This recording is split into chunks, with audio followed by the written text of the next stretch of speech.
So, I'm not doing good this morning. I vomited up my epilepsy medication and had to retake it. It's mold. I'm weak. All my muscles hurt. I feel like vomiting. The trileptal's kicking in and my back is still spasming. Now, what's going to happen to me this week? Most likely starting tomorrow is when they file the paperwork. I'm going to be literally murdered in a very unusual way. So, I have a disability that I've had for 25 years, where I have seizures, falls, can't move my legs. But my mother was the cause of it. She did something to me. She knew she did it. The doctors were told about it. Teachers noticed it. It's not like this is a big surprise. But my mother covered it up by calling it an allergy attack. She didn't remember what meds she gave me. She doesn't want to talk about it. Putting me in ballet and then moving me to Texas, cutting off all teachers and doctors. So, why would I die? Why would I be murdered? How? Nobody else has to die just because they lost their apartment, right? I'm just being over dramatic, you might be thinking. No, not at all. It's different for me than other people because I had a mother with Munchausen syndrome. Other people, if they get in a car accident or if they have a seizure on the side of the road and they're brought to the emergency room, they're kept overnight for observation. They're given epilepsy medication and diagnosis, and then they have to follow their doctor's orders. But see, me, I get malpracticed every time I go to the doctor for the rest of my life. Why? Because that's what my mother wanted for me. She set it up. What they did is they basically called me a liar with lies. That's all they did to the doctors. They continued to try to convince the doctors that everything that my mother and father did wrong that I talk about is a fantasy. So if I talk about my mother hitting me with a ruler in the face in front of her grandson, she'll just tell the doctors I'm making it up. If she steals a swimming medal from me and makes me cry for 2 weeks at the age of 7 and she brings me to the doctors to get me on pills for a swimming medal I won in her fantasies, and I tell the doctor it's making me depressed that my mother's stealing my accomplishments. I'm crying every night, please give me my medal back. You know what my mother tells the doctor? He makes up stories. It's fantasies. Then, when I was bumping in the furniture and people started to see scabs all over me and that I couldn't control my movements and my arms and legs proper, what did my mother do? She tried to turn it into a fake mental illness. And they did this all the way to age 19, 20, and my father still does it today at age 32. And he also tried to collect money from Social Security, which he succeeded in, based upon these fantasies and stories to Social Security. So what happens when your parents lie to doctors, telling them that everything you ever say is made up? What happens when your parents try to convince doctors not to listen to any of your medical information you bring in? What happens if the doctors have been weaponized, where if you go in bleeding internally into your testicles, you literally don't get any help until the doctor looks at it? You can tell the doctor you have a GI injury. You could have that GI injury for a year. You could be walking through town for a year, bent over, screaming in pain. Thousands of witnesses see you in pain. You take a shower, your testicles fill with blood. You go to the emergency room. For you, what would happen? You have a GI injury for a year. Everybody's seeing you in pain. Everybody, your coworkers, your bosses, people in the street, for an entire year. Sleep day, night, when you're having fun, friends out, doesn't matter. You're always visible. Then you go home, you take a shower, and you look down, and the pain in your GI is hurting a lot, but all of a sudden there's blood pooling in your testicles. What do you do? What do you do? You go to the emergency room, right? Okay, so far we're the same. We both have the same injury. We both went to the emergency room. Nothing would be different from me than you in that situation. If you had a GI injury, you would look like you were in pain all the time. If you were bleeding into your testicles, you would have a picture of blood in your testicles just like I do. So we are the same there. Then we both go to the emergency room. We're both same there. Almost everybody goes to the emergency room if they got blood in their testicles. But here's where the murder starts. Here's where I get murdered. Here is where my mother and father make sure that I die. So if I have a serious injury, just like the one I actually had that I'm describing, if you went to the emergency room with that injury, they would look at it, they would write down the injury, and they definitely would push the GI to look into it. But see, when I walk into the emergency room, I give them the truth and the real information they need to help me. I tell them about the blood. I tell them about the GI for last year. They've already been told about my pain for a year now. They know I'm hurt. Well, why are they doing nothing? Why is it always getting worse with these doctors? Because when I walk in, the doctor goes in his office. He looks through his paperwork. He has my information. Okay, great. Zach said he has blood in his testicles and he has a GI injury. We should look at this right away. But then he goes through the medical file that my mother and father created. And what's that meant to do? That's meant to cut off doctors. My mother been doing this for 15 years. While I was just trying to grow up, my mother was setting me up to die. She was setting up to make sure she never got caught. She figured one day I would know what she did because I was there, she was there, we all were awake, and I'm not too completely stupid. So eventually I would know that her allergy attack is not an allergy attack. Eventually I would know that those Halloween curse is really my mother's Munchausen syndrome. Eventually I'll realize that. So what did my mother do to plan in advance? She continued to make up lies and stories at psychiatrists, and she tried to get it written down over and over and over while blowing things out of proportion and getting me prescribed pills I don't need, affecting my mood and everything. I'd like to see you take Thorazine and not look depressed. Take a bunch of Thorazine, Seroquel, Trazodone, Lithium, a Xanax, and Ritalin throughout the day and tell me how you look. You're going to look all over the place, especially in the mornings. And that's where the doctors go wrong. They don't know which is a side effect and which is real. Why? Because the doctors haven't been seeing me for 25 years. They see me for a year to 3 years, and then my mother moves me. Then a year, then my mother moves me, then a year. So all the doctors have to work on is my mother's stories on paper that the doctor signed off on. So it's just a snowball going downhill. So what happens at 32 when I need surgery, GI surgery like a hernia surgery, or if I need epilepsy medication or if I'm having seizures? The doctor goes in his office, reads my medical report that my mother created. Everything's a fantasy. He makes up everything. He's a storyteller. It's all fake. But yet none of this is on my Social Security. And if you're going to call this fake, then you need to explain to the 1,000 people coming up to me, seeing this, and tell them why they just saw me have a seizure, why I can't move my legs. If my father is going to say that this is all made up, then he needs to tell me why when people pick me up at the shelter to stand up, I end up getting injured on my nose. If my father really thinks this is a fantasy, he has to explain to me why, when I take a cold shower downstairs, I end up on the floor, butt naked, shaking and going unconscious. If this is a fantasy, then why do those things happen? It's not. People have been seeing it for 1,000 years. Teachers called me up for it when it happened. I've had thousands and thousands of people pull me aside and point out this disability. Meanwhile, I've had hundreds of people tell me my mother and father are full of shit with their shit. Oh yeah, my brother, teachers, doctors, they've all told my mother to stop with their shit. We're not giving you those dangerous pills, I even heard doctors tell my mother. My mother used to try to get me schizophrenic medication, even though I'm not schizophrenic. She even tried to brainwash me into thinking action figures. If I'm playing with action figures, going boom, boom, jump on the plane, okay, jump out now, woo. If you're playing with action figures like that, making noises like making them talk, that means you have the mental illness called schizophrenia, schizophrenic, whatever.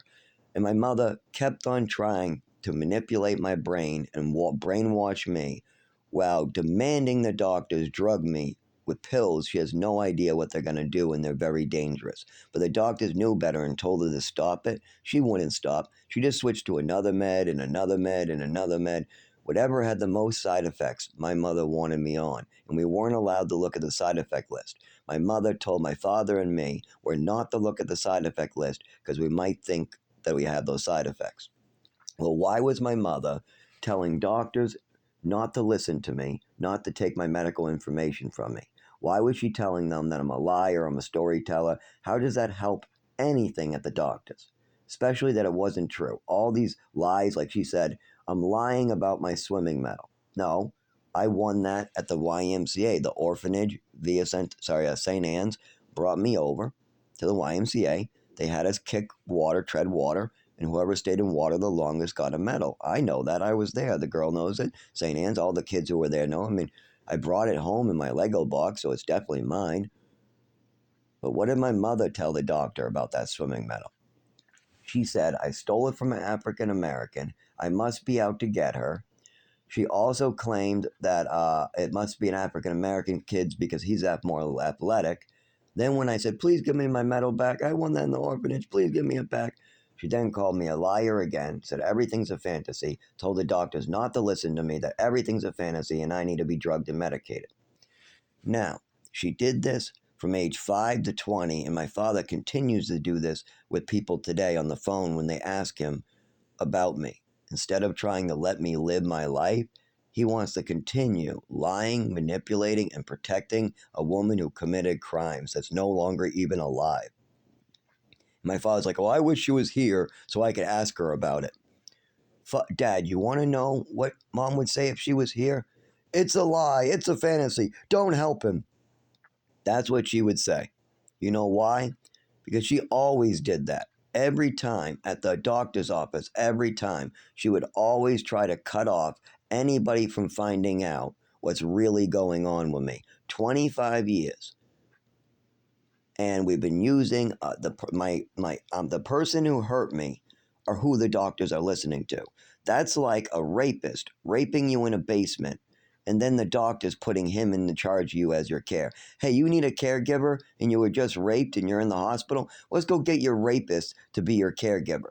That's basically what's going on here, is the doctors are the doctors today at age 32, they're listening to the person who hurts me advice. So a mother with Munchausen syndrome used doctors as a weapon to hurt me. She also tried to make sure doctors would hurt me through psychiatry and drugs, but she also tried to inform them never to listen to me, never take information from me, never believe me when I talk about them. I'm just out to get her or something like that. She did this over and over, spending probably $100,000 of my father's money to cover up her mistakes. And my father tries to blame me, going, well, I spent all that money with all those drugs on you. But you never once even allowed me to walk.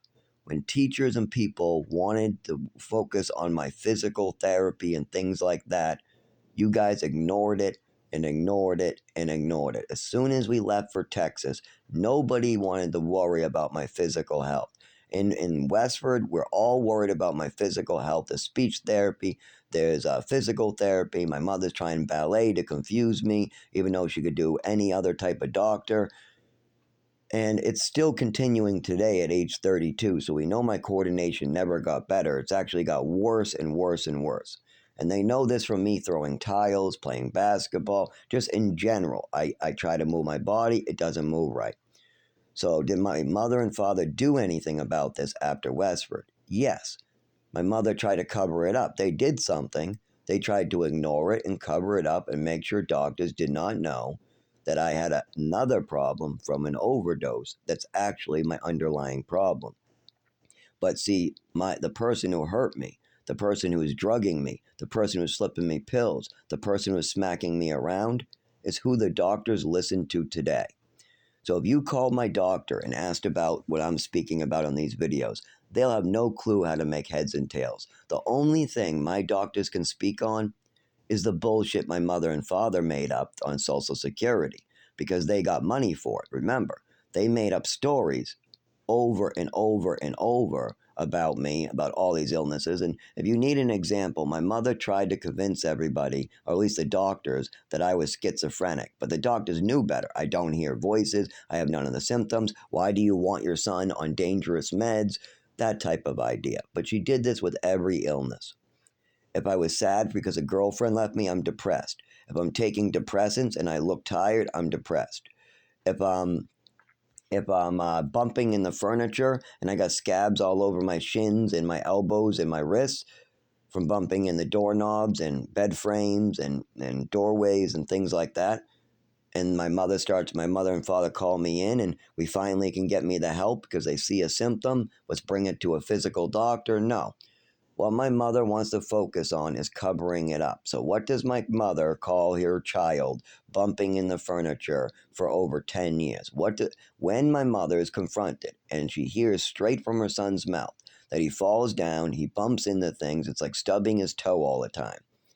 And she hears this straight from the horse's mouth. What does my mother do? It's self-harming, it's suicidal behavior. What does my mother do when I jump in a pool? I catch the back of my foot on a fence. I need stitches, no big deal, right? All kids get injuries like that. I mean, it's partly because I twitched on the way of the jump because I didn't keep my feet together, but it wasn't that bad of a spasm. But that's not the point. The point is, what did my mother say when my brother dropped me off and my father, my brother, and me, and my mother are in the living room and they ask me what happened? We tell them the truth. I jumped in a pool. I caught the back of my foot. That's simple. We have 10 witnesses who saw it. Does my mother take that as an accident? No. My mother goes, he did it on purpose. He's harming himself on purpose. Then my brother says, that's not true. And then my father goes, I'm not so sure about that. And then my mother goes, okay, whatever.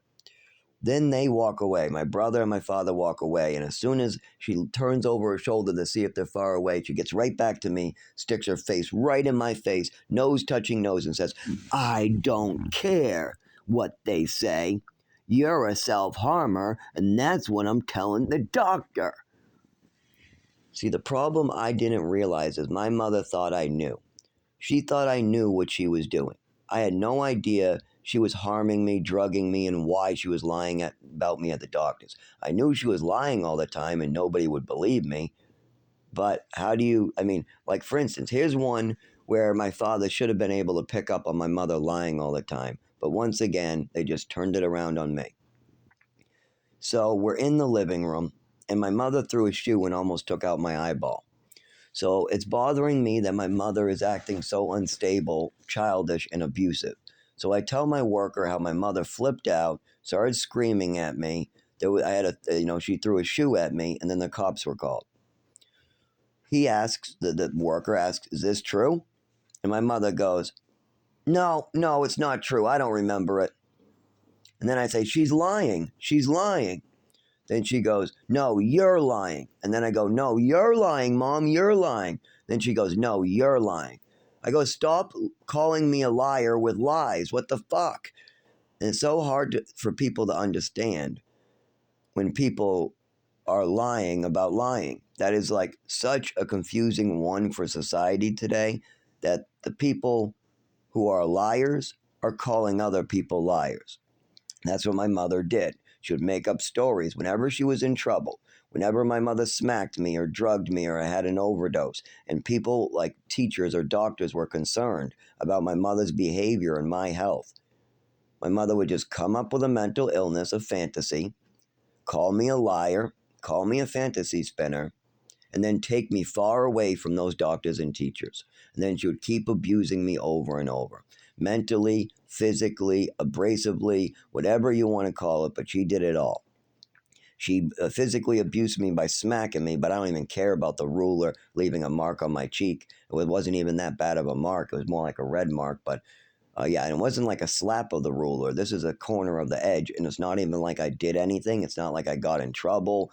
No, she just wanted to smack me in front of because she was mad at Tim. She was screaming around the house at my older brother Tim, and her grandson was there, so she smacked me around to send a message to the grandson and my brother. That's all that was about. She was upset at Tim, and then all of a sudden she's bringing me in another room, smacking me around. She wasn't really screaming around the house. She was more talking to Dad in another room about Tim. But I remember them talking to Dad about Tim about something in another room. And then like 3 hours, 2 hours later, I'm playing with my nephew in another room, just me and him playing regular. And then she grabs me, brings me in another room, and just starts smacking me. So my mother would do stuff like that a lot. So today I have to die because doctors keep on malpracticing me. I need a doctor. I need a place to live. I need a mailing address. Do I have those things? Yes, I have a doctor. I have an apartment. I have a job. I can live here for the rest of my life, except I can't. Why? Because I'm always gonna get thrown out, and people are gonna get pissed off because they want their money. They don't want to deal with waiting, and they don't understand what's going on here. Most people are like, what the fuck is going on? Like for welfare, I'll give you an example. The landlord doesn't think I'm trying to get him welfare. He said that in court. Zach's not even trying to get him welfare. But see, that's not true. For one, the landlord's refusing now to fill out the blue paper to get the welfare. But even when there was welfare, the reason why he's upset is that keeps on getting cut off early. But the reason for that is my 84-year-old roommate, when I get hurt at work, have a seizure, I try to go on welfare for 6 weeks and go back to work or something. And most of the time, if it's my seizures, they won't let me go back to work. I have to find a new job. But anyways, so I'll try to go back to work after 6 weeks. But, oh God, I'm going to vomit. Just know that I'm going to die soon. My mother and father made it so they cut off doctors. There's no way I can return to work. The landlord's upset because my roommate is senile, 84, keeps on spending his rent money and then looking at me while I'm out of work. Every single time I'm injured and I get to the emergency room, my roommate starts spending his rent money and expects me to cover his rent and my rent while I'm out of work. Yes, every time I get hurt and put on medical leave with $0, my roommate thinks it's the best time to go spend his rent money. And then 3 months later, when I have my rent money from welfare and all my rent is paid up, Dave, my roommate, 84, goes, well, I don't have any money. Well, can't you get me welfare? I go, you get $1,400 in retirement. Where did your check go, Dave? I don't know. David, welfare is for people who get hurt and out of work, not for old men who went and spent their rent on a bunch of cigarettes because they wanted to do a spending spree because their roommate is out of work and welfare is taking a couple weeks to send it over. So you figured you would spend your fucking rent, you dumbass? So stuff like that, the landlord doesn't understand. And remember, my father and my mother continue to call me storytellers. So how does this work? I'll give you an example. Now, this didn't happen, but this is how it would work. Let's say my landlord and my father and mother were talking to one another, right? And my father and his new wife or my dead mother tells him that I make up fantasies, I'm not to be trusted, stuff like that, right? And then I explain to the landlord to work with me because my roommate spent his rent money. But then the landlord goes, David wouldn't do that. Why would anybody spend their rent where their roommate is out of work? Because he's senile and he's nuts. He's 84, a sex offender that does crazy things. He locks up his own bank and then can't pay his own bills, things like that. He can't wipe his own ass. He can't clean up the feces on the floor. He can't do his own dishes. He does stupid things constantly. But then the landlord would say, that's just a story. I heard it from your father. I heard it. It's just a story. You're a storyteller. See, that's how he poisons the waters. Anything that would be confusing for somebody to understand. Once when my father poisons the water, they don't even try. The doctors won't try to understand. The people my father talks to, they don't got time for this shit. See, my mother made a hell of a mess. She made it so I can never, ever receive medical care. And if I try, 99% of the time I'll get malpracticed and turned away. When they find me unconscious on the side of the road bleeding and they send me on an ambulance, when I get there, they release me literally with my brain swollen, the room spinning, and I fall right on the way out. I've literally been released in the emergency room, worse than I went in, falling in their parking lot, and then getting back up to go. Now, is that normal procedure for hospitals to be releasing men in that terrible condition, bleeding in their testicles after seizures? The room is spinning from a concussion and they can't see straight. Don't they usually try to make sure you're at least basically able to not, I could have died in that parking lot with that fall. I have a concussion. I just had a seizure. They were releasing me on the spot, and I fall and I hit my nose against the cement. If that was my head, I'm dead. Well, who would be responsible for killing me in that? Who murdered me in that situation? I mean, I don't have to be dead. I'm at an emergency room. So who the fuck dies leaving an emergency room? Only me. Only people with my mother and father could possibly die in the care of hospitals like that because they don't know what to do. If they listen to me, they'll know what to do. But see, they've been told to take none of my information that I give them. So the doctors are only working with fantasies, and they're trying to help me with fantasies. Like my mother's fantasy, like, oh, he's a fantasy spinner. Oh, he has this and he has that and he has this. So then when I go into the hospital with internal bleeding, they tell me, do you want a therapist? But then they see it and they go, oh my God, this is real. Don't go to a therapist. They'll just send you back here. Oh my God, this is real. So the doctors have a 180. When I first walk in, they malpractice me. They mistreat me every fucking time because of the words and the medical records that are fraudulent on my case. We got a fraudulent Social Security case. We got made up illnesses, and we got doctors signing off on them in like 4 different states, and me being trafficked as my mother takes one doctor note to another doctor, has them sign a little bit, then brings it in just a snowball going downhill. Everybody has added to this until I'm going to die. And can I live in the woods? No. Am I allowed to be in a shelter? No, not until we have this figured out. Am I allowed to drive a car and live in my car? No, not until this is figured out. I don't get a choice. I don't make the rules. If it was my rules, I would walk into the doctor's office, tell them to give me my diagnosis, write down my real illness, clear out all the fraudulent stuff, and then give me epilepsy medication. In a just world, I would be treated already like the rest of humanity. Every other person in this state, if they had a seizure or internal bleeding and they went into the emergency room, the doctors wouldn't be walking into the room asking them if they want a therapist unless they had my mother and father. Remember, the doctor hasn't spoken with me.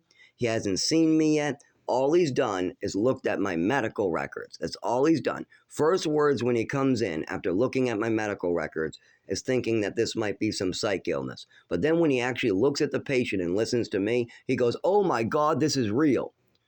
What do the doctors mean by, oh my God, this is real? Tell me, why are doctors saying, oh my God, this is real, and then going in the hallway and saying stuff like, why did you give him me? This isn't my specialty. I'm a psychiatrist. This is internal bleeding. Why are they setting me up based upon my medical records for this treatment? What's in my medical records where they would think I would tell a story about blood being in my testicles? I never did anything like that in my life. So why would the doctors think I'm doing that? Oh, because your mother and father told them that you do that. You don't actually lie. You don't actually make up illnesses. You don't actually lie or manipulate or do any of those things. You're actually unable to do so because of the abuse your mother put you through. Even when I tell the truth, if there's something hard to understand and it's true, my heart starts to beat out of my chest that there might be a misunderstanding and they might think I'm lying. And honestly, it happens all the time at the doctors. I get super anxiety. My heart beats out of the chest because I'm wondering, are they going to malpractice me? Are they going to hurt me? Are they going to throw me out of here without treatment? What are they going to do to me this time? I know I need something to do with this. I can't have blood pooling in my testicles. I can't be bleeding internally, but the doctors aren't doing anything. The doctors aren't doing anything. What do I do? So you want to know what was done about my internal bleeding? Nothing. It still hurts today. 2 years later, my GI, 2 inches from the belly button, is still swollen. I'm still going to a GI, and the doctors still have done jack diddly squat. And we've seen blood pool into them. We've seen my urine turn black. We've seen all these symptoms. But when I bring them to the doctors don't even write it down. Instead, they go straight to going to my medical records, trying to diagnose me on my mother and father's fantasies. Do you know how much that hurts your body to have your mother informing your doctor falsely with fraudulent information so she can get out of a crime? Your father wants Social Security money, so he's allowing her to go nuts on your body, just bringing you all over. And then your father is trying to act like you owe him a big favor for hurting you. Yeah, well, I spent all that money hurting you. Well, I put you in New Mexico and I spent good money putting you there. You did those things for yourself and Patricia. I screamed at you in New Mexico not to put me in danger. I screamed at you to stop Patricia. Everybody in the family told you that she was acting crazy and you needed to stop her. Everybody said she had a problem. Your son, your other son, your stepson, your grandson, everybody, all your kids told you that your second wife has a serious crazy problem. And now I'm telling you what it was. It's called Munchausen syndrome. And if we don't fix this, I get to suffer in the woods for another couple years, and my body can't survive it. I almost didn't survive a bowel movement the other day, and I can't move my bowels if that's what's going to be happening as I'm living in the woods. I can't use a shelter in this condition. Well, then why don't I just go to the doctors? Because there's still poison. First, we have to clear up the fraudulent information. We have to report the fraud. Then, after that, we can get epilepsy medication, a diagnosis, and then we're good to go. Then I can drive, work my job, live a normal life. But I cannot continue living like this. I can't have people hurt me because they think I'm telling a story when my legs don't work. Just because my legs don't work and you don't see anything on my medical file because of my mother's and father's bullshit doesn't mean you should grab me by the shirt, pick me up, try to stand me up, and then push me forward, seeing if I can walk. Instead, I fall like a fucking bag of rocks. I hit my nose. If I say my legs are numb like they're in water, they are. But if I stretch them and do physical therapy, if I just move them slightly more and more and more, they will work again. Or sometimes if I take Ativan, Triliptal, epilepsy medication, they work right away when the meds kick in too. Well, why can't I do that? Again, my father and mother are killing me. They have decided they wanted to get money. They wanted to make up a bunch of fraudulent mental health things, all based on my mother's fantasies. Because you know, and my father would go, no, doctors would know for sure if you had these things. Doctors don't prescribe for nothing. Dad, the way psychiatrists work with children is they only listen to the information the mother is telling them, and then they base the diagnosis on the mother's information. So if my mother says I'm bipolar, I'm hyper, I'm tired, I'm hyper, I'm tired, I'm hyper, and I'm tired, but she leaves out the fact that I'm always tired when she medicates me, the doctor will think I'm bipolar instead of ADHD. But really, I could be ADHD, just hyper all the time, can't concentrate, and the medications are causing me to get drowsy. But see, it's up to the mother to properly report this to the doctor. If the mother says, my son is hyper, then tired, then hyper, then tired, then hyper, then tired, then hyper, then tired, the doctor's going to think bipolar. But if the mother says, my son's always hyper, and then I give him meds and he gets tired, then he's always hyper and I give him meds and he gets tired, and then he's always hyper, I give him meds and he gets tired, then the doctor's going to be thinking ADHD. See, the doctor doesn't know. He only knows the information you give him. So if the doctor gets good information from my mother, I get good treatment. But if my mother's leaving out the side effects, leaving out medication issues, leaving out that she's abusing me, leaving out that she's lying about me, leaving out all this, that she trafficked me, that I'm missing 4 years of education and I really don't have a learning disability, I just don't have the background information to learn. I learn all the time. It's great. I just have problems reading and writing. Those are a big barrier for me. But again, I missed out on 4 years of writing and 4 years of reading. Yes, absolutely. And if anybody says differently, they can talk to all the children that were there with me at Villa Santa Maria, and they'll tell you. For 3 months, we had a woman teacher. A year, we got to play outside and do extracurricular stuff with the staff. And then for the last 3 to 6 months, we had a bald guy teacher. Okay, how about any others? Well, then I was homeschooled for 6 months. I redid first grade. There was a bunch of reevaluations where I spent a year just doing the same thing I already knew, so they know what level I'm at. And we have a school in Chelmsford afterwards that scammed the system. They basically just had a daycare, and they were pretending like it was for 12-year-old schools. They were pretending like they were giving children an education, but really they would just put you in a room, let you bring in your toys, play wiffle ball, eat lunch. No classes for the entire year. No books, no learning, no classes, no math, no calculators, nothing. Just Yu-Gi-Oh cards action figures, Legos, things like that were brought in, and we used those. We would go upstairs for lunch, come back down, play wiffle ball, get on the bus, come back into the school, play wiffle bat, go upstairs to eat, go back on the bus. That was every day at the school in Massachusetts. And if you want to know the name of it, you're going to have to get my father to stop lying and manipulating, because I was too young to know the name, and most of these places were told to me, like the Bridge program. But that's not the name of the one in Worcester. So what I would need is all my records. But see, my mother and father, he says he gave them to me. He didn't. He gave me some birth certificates and some psych records from Social Security.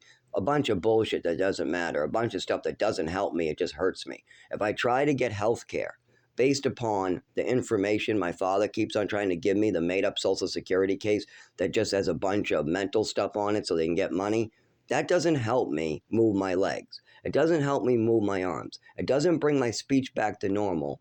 And it doesn't cure my epilepsy. It doesn't prevent my seizures. But I do have treatment out there. I'm just not allowed to get it.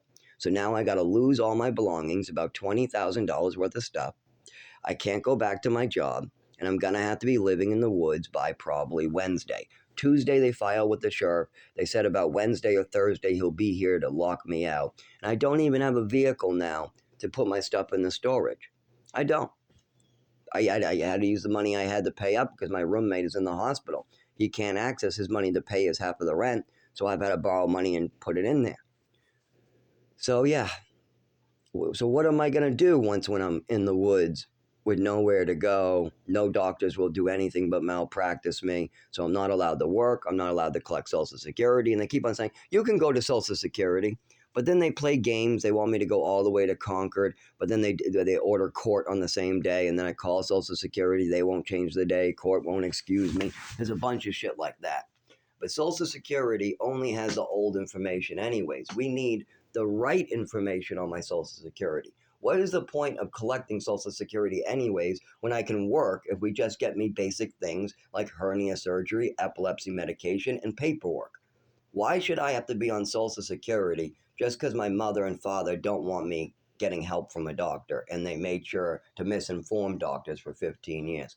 I mean, I'm going to lose it in those woods. I'm going to be I'm pretty sure I'm going to be Rambo taking people out because I don't think I can take any more malpractice. And these doctors got paid hundreds and hundreds of thousands of dollars, and all they've done is make me worse. The only thing that's helped in the 6 years I've been in New Hampshire is the epilepsy medication right here. That's a 3-month supply right there. That's the only thing that I think they've really done the help.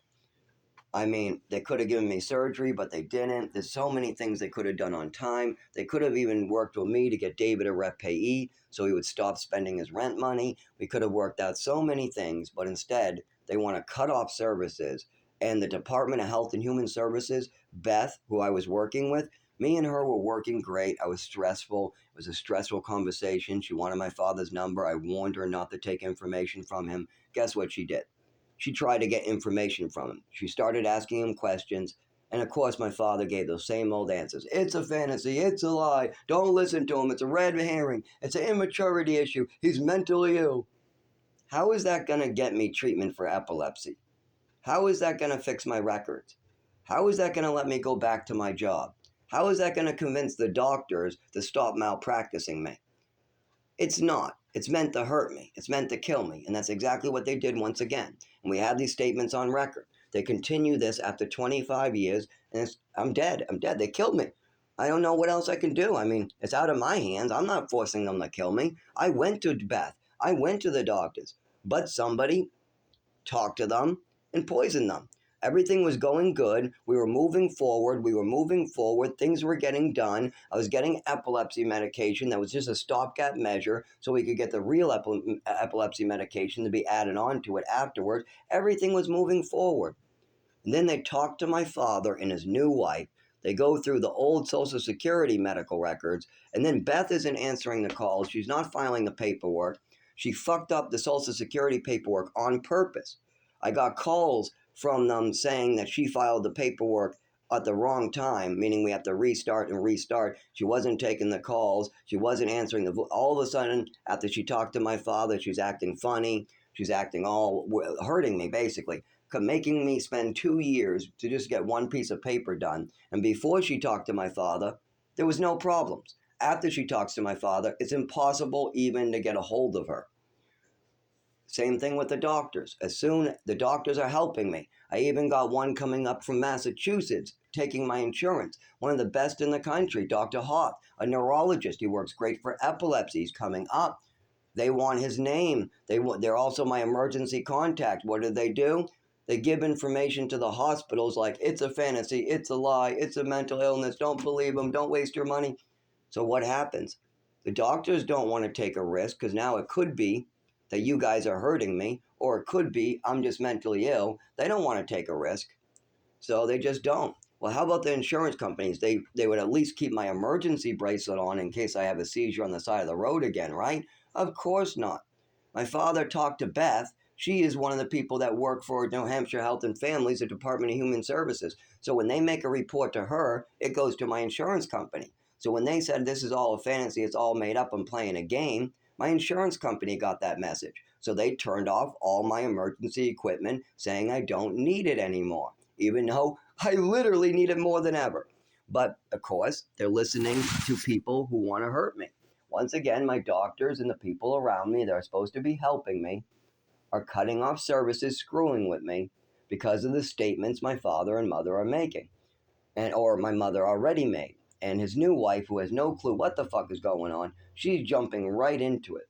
So I think if I'm going to be living in the woods again, not able to use a shelter for much more than a month, or I'm going to fall, or people are going to be yelling at me because I can't move my legs, or they're going to be calling me names or throwing me out on the street, if people are going to be robbing me, if I'm going to be freezing to death and be scraped off the cement, if I'm going to have to be shocked back to life, or if they pronounce me dead on arrival again, because I did this for 4 years because of them already. I'm not doing it again. I'm not going to live in the woods for more years because of them. The last time, okay, I got high and they brought in illegal drugs. I took their illegal drugs and I stole some illegal drugs that they had. So when I was 19, it was my fault and their fault, and I had to pay the price. So yeah, but then again, why was I even living with them? Oh, that's right. My father stole from me my rent money, screwing up my living situation, causing my rooming house to press charges against him because of the scam he pulled. That's right. I had to move home to take care of mom because my father stole from me. Now, that's a little messed up. So he's throwing me out of a house I don't even want to be in, that literally I'm in that house because of something he did. Okay, well, that's over with. I lived 4 years in the woods suffering with a disability that nobody was even examining. But now I'm 6 years. I got my own job, my own apartment. I'm sober. I got doctors. What's the problem this time? Why would I lose my apartment and have to live in the woods this time? What is going on that's so bad in the last 3 years? Because this started 3 years ago with my injuries when the landlord started to get pissed off at me. I want my money. Where's my money? And now I'm reporting bed bugs and everything. So the landlord hates me now. Absolutely. He's facing criminal charges too. So he hates me. But what would happen? Well, he wants his money. And my father and mother have tainted my doctors. So I'll never be able to return to work. I can try to fake it and I can stay at work for a couple months and then I'll just have to rotate. But I'm not doing that anymore. I've been told that that is illegal as well. As if you have medical information, you need to pass it on with your work. If you're going to fall at work, if you're going to lose your speech at work, if you're not going to be able to hit the right buttons at times, your work needs to know. So I can't keep on jumping from job to job every time I have a seizure, all because my parents don't want me to get help at the doctors. And that's exactly what they want. They don't want to take responsibility and they don't want any blame in the matter. That's what they really want. And if I have to die or suffer because they don't want to take responsibility, they're okay with that. It's not that they want me dead. It's just they don't want me alive if they got to take responsibility. That's all. They just don't want me alive if they have to do something. If we have to admit to something that happened or if something bad is told about us, then we'd rather have Zach dead. That is their opinion. They rather have me die. And if they go, no, that's not true, they already did it for 3 years now. They have known that I'm having seizures because of them. They know they can stop at any time they want. They know they can work with me, but they still choose to have misinformation being sent to doctors cutting off my medical care. I'm gonna die. I've already almost, they've already brought me back to life for this in Lowell. Saints Memorial Hospital found me so many times on the side of the road. They scraped me off drugs, alcohol, no drugs, sober, sober, on the road, sober, sober, on the road, on the riverwalk, frozen, sober, drunk, sober, drunk, frozen. They just kept on seeing that.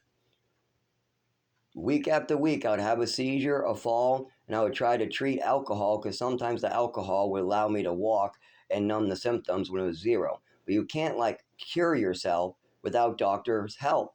And the doctors need to take my information and clear out the bullshit. Well, that usually gets done through a federal agency when they hear the report of what happened. And you don't need proof if you do something like blow up your father or you blow up a federal building or you do something stupid, then you don't need proof. You're just dead. And then they know it's true. If you do something crazy, they call you a nut. They say you were mentally ill, stuff like that. But they also look into your medical records and they put it down. So they'll tell the public I'm crazy. But then in secret, they'll end up putting a lot of information down. But I don't want to do that. I'm not that type of person. I've never been that type of person. I'm the type of person that take the kicks on the ground. I'm the type of person that my father smacks me twice and I turn the other cheek. I'm the type of person that my mother drugs and smacks around. I'm the type of person that says peace, love, no, work together. I'm the type of person that gets held up at knife point and then 3 weeks later is telling the guy, having a conversation with him, asking him, why did you hold me up at knife point? Questions like that. You didn't need to do that. You know that, right? Like, I'm in the same boat as you. I'm living out here in the woods just like you. You're an illegal immigrant. My mother made me nothing. I'm not even human. According to my mother and father's records, you don't even need to treat me like a human. All my medical information that I give, it's all a fantasy. It's all made up. Everything out of my mouth is a lie. That's how my father and mother didn't get caught. That way, anytime my mother abused me and I told a doctor about it, he wouldn't do anything because he would just figure, oh, it's a fantasy, it's a lie. But I never lied. I never fantasized. I never made up any of that. Nobody, talk to my teachers. Ask my teachers if they ever heard me making up fantasies in class. Every teacher I ever had will say, Zach wasn't a fantasy spinner. Who the fuck is making that shit up? Oh, yeah, that's right. My mother has fantasies, my father has fantasies, and they call me a fantasy spinner. That's their fantasy. They will lie calling me a liar. And that's what confuses people. The liar is calling me a liar. The fantasy person is saying that I got fantasies. So it's confusing for people.